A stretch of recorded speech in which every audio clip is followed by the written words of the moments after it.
திருப்பூரில் எஸ்பிஐ வாடிக்கையாளர்களின் வங்கிக் கணக்கிலிருந்து ஆயிரக்கணக்கில் பணம் எடுக்கப்பட்டதால் அதிர்ச்சியடைந்த வாடிக்கையாளர்கள் வங்கியில் குவிந்ததால் பரபரப்பு ஏற்பட்டது. திருப்பூர் மாவட்டம் தாராபுரம் அருகே புதூரில் எஸ்பிஐ வங்கி செயல்பட்டு வருகிறது.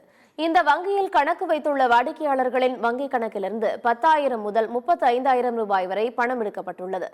ஒரே நேரத்தில் 40க்கும் மேற்பட்ட வாடிக்கையாளர்களின் வங்கிக் கணக்கிலிருந்து பணம் எடுக்கப்பட்டுள்ளது. இதனால் அதிர்ச்சி அடைந்த வாடிக்கையாளர்கள் வங்கி கிளையில் குவிந்தனர்.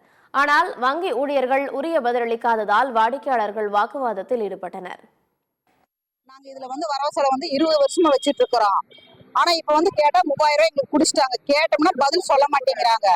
நாங்க கேட்டு சொல்றோம் அப்படிங்கிறாங்க, மேலிடத்துல கேட்டு சொல்றேன் அப்படிங்கிறாங்க. ஆனா அதுக்கு எதுவுமே காரணம் சொல்ல மாட்டேங்கிறாங்க. கேட்டா நாங்க கேட்டு சொல்றேன் அப்படிங்கிறாங்க. இப்படி ஒவ்வொருத்தரும் பிடிச்சிருக்கோம். ஒருத்தருக்கு 3000 பிடிச்சிருக்காங்க, ஒருத்தருக்கு 5000 பிடிச்சிருக்காங்க, ஒருத்தருக்கு 5000 பிடிச்சிருக்காங்க, 10,000 பிடிச்சிருக்காங்க. அது இல்லாத அளவுகிட்டே பிடிச்சிருக்காங்க. எங்களுக்கு இது கேட்டு என்ன நடவடிக்கைன்னு எடுத்து கொடுக்கணுங்க. எங்களுக்கு அமௌண்ட் வரணும், இல்லைன்னா நாங்க இதை க்ளோஸ் பண்றாங்க.